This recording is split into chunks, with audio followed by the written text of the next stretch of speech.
à tous, aujourd'hui je vous propose d'évoquer ensemble la mythologie grecque à travers cette œuvre présentée juste derrière moi et plus en détail la rencontre entre Actéon, grand chasseur, et Artémis, déesse de la chasse et de la nature sauvage.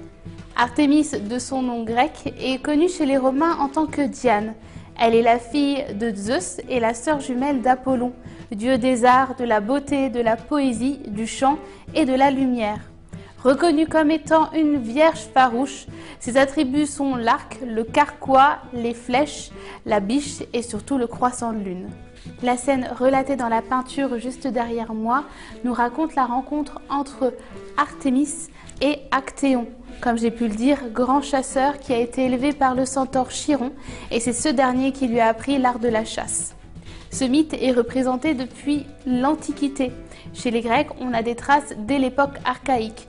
Il y a eu d'ailleurs plusieurs versions de cette rencontre, mais celle qui est la plus connue aujourd'hui, c'est celle d'Ovide, qu'il relate dans ses Métamorphoses. Un jour, Actéon chassait avec sa meute de 50 chiens. Il se perdit et surprit Artémis qui se baignait avec ses nymphes dans une grotte sombre et silencieuse. Actéon entra dans la grotte et les nymphes entourèrent la déesse pour cacher sa nudité. En vain, puisque Artémis les dépassait toutes en grandeur et en beauté. Surprise dans sa toilette et furieuse, elle saisit son arc et ses flèches. Cependant, la déesse ne les utilise pas sur Actéon, mais jette sur lui l'onde qui coule sur son front. L'homme se transforme en cerf et dans sa fuite se retrouve poursuivi par ses chiens qui ne reconnaissent pas leur maître. Actéon meurt, dévoré par sa meute. Il deviendra le chasseur, chassé par sa meute. La scène qui est présentée sous nos yeux nous propose une lecture de ce moment précis, de cette rencontre entre la déesse et Actéon. Artémis est d'ailleurs reconnaissable par le croissant de lune qu'elle a sur la tête. Artémis est connue comme étant une déesse chaste, une jeune femme grecque qui ne souhaitait pas se marier et souhaitait rester vierge, se consacrer à la déesse.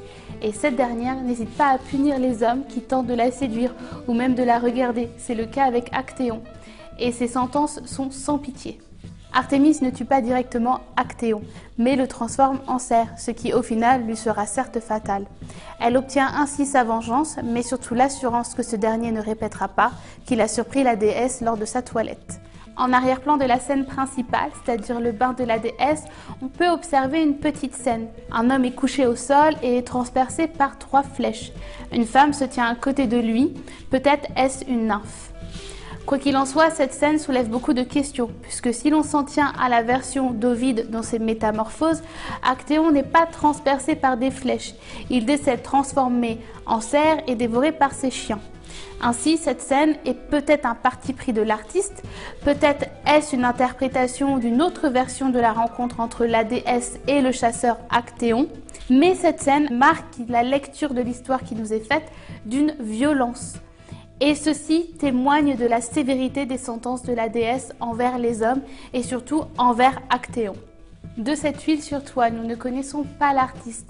Nous savons simplement que celle-ci a été réalisée au XVIe siècle et aujourd'hui, elle est visible dans la première salle du château-musée de Gien, dans la salle d'introduction.